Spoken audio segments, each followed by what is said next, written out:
In our previous lesson, we looked at some properties of logarithms, and I have those written here.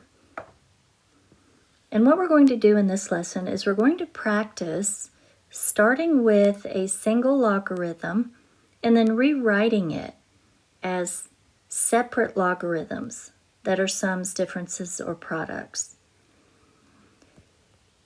What we're doing in this lesson is practicing understanding equivalent statements, training our brains to recognize that if I have a particular thing with logarithms in it, it's the same thing as another particular thing with logarithms in it. This lesson is not going to be very satisfying because you're going to be writing some statement and then you're going to be writing another statement, but you're not actually solving for any variables. We're just practicing at this point, understanding how the principles work.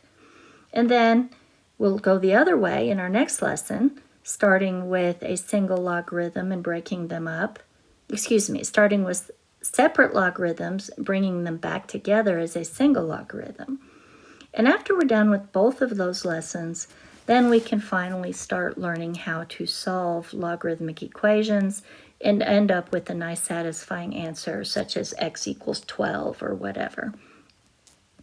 So let's say that I have a logarithmic statement, the logarithm base 2 of 16x. And what I want to do here is to rewrite this single logarithm as a sum or a difference or a product of logarithms, and I want to simplify any logarithms that I can simplify. So I see here that I have 16 and x right next to each other. That means 16 times x. So I want you to look at your principles listed and rewrite that as two separate logarithms. Pause the video and do that.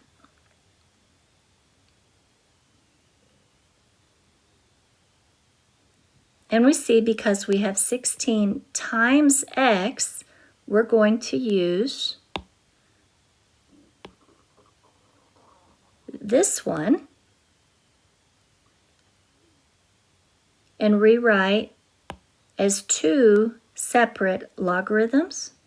Because we have logarithm base 2, we have to write logarithm base 2 of 16 plus logarithm base 2 of x. So this is written as two separate logarithms now, and we need to see if we can simplify any of these. Because I have a number here, I'm saying 2 to what power equals 16. See if you can rewrite that as an integer. 2 to what power equals 16? And if I multiply 2 times itself 4 times, I get 16. So this is equal to 4. On the second part here, logarithm base 2 of x, I cannot simplify that because I just have an x there. So what we're seeing here is that the logarithm base 2 of 16 is mathematically equivalent to 4 plus the logarithm base 2 of x.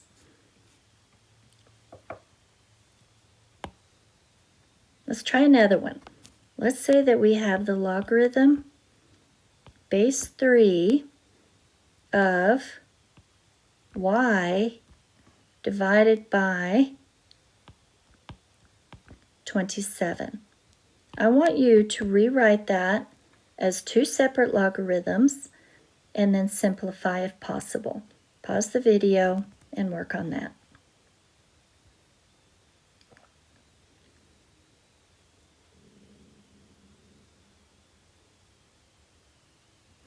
And because we have division, that's the logarithm base 3 of our first term, y, minus logarithm base 3 of our denominator, 27.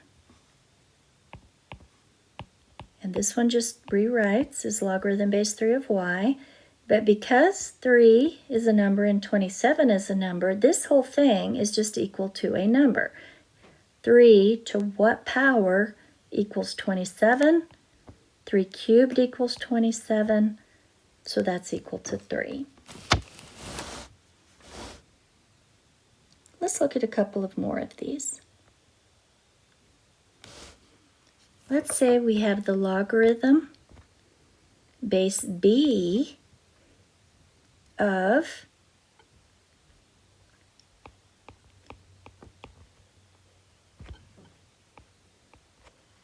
the logarithm base b of x plus 1 divided by x. We have to recognize here that this x plus 1 is a single term. That's going to be our numerator. X will be our denominator. Rewrite that as two separate logarithms.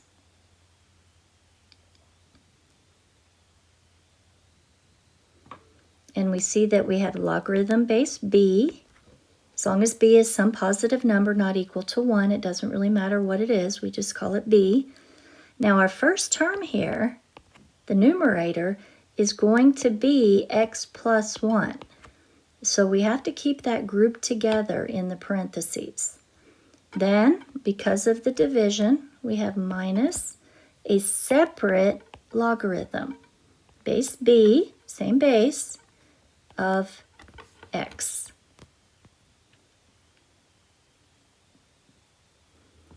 Let's try some with exponents. Logarithm base 4 of x squared y divided by z cubed. On this one, we have three separate pieces. We have x squared, we have y, and we have z cubed. So we're going to end up with three separate logarithms.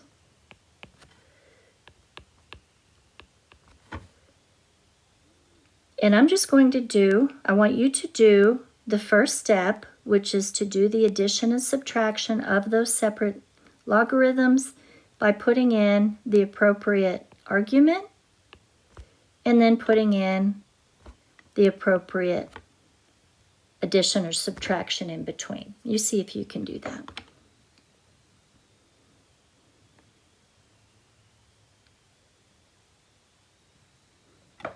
So we have logarithm base 4 of our first piece, x squared. And because we have multiplication, this is a plus sign, plus our second piece, y. And then because we have division, we have a minus sign. And then our third piece is z cubed. And I'm going to rewrite that just so it's clear without the circles and lines and etc.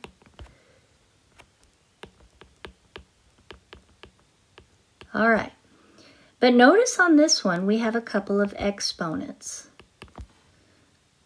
We have a squared there and we have a cubed there.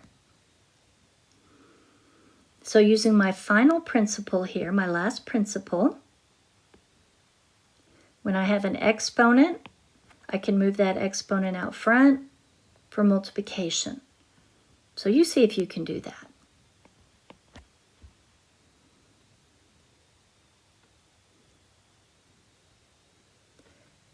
The exponent 2 here is only affecting that logarithm. So it's 2 logarithm base 4 of x plus this middle one does not have an exponent. So it just stays the same, minus this last one, the 3,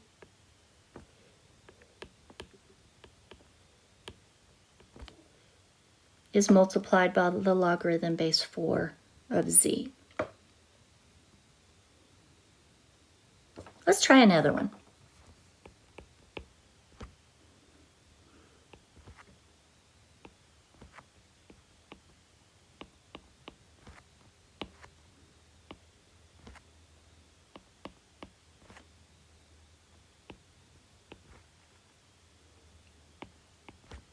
me see if you can do this one.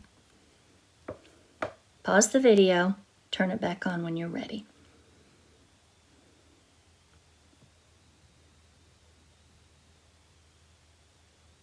And you can do this in 2 steps as we did the previous one, or you can just recognize that your exponents will affect the individual logarithms. So we'll have 1/2 the logarithm base c of x plus 1/3 the logarithm base c of y minus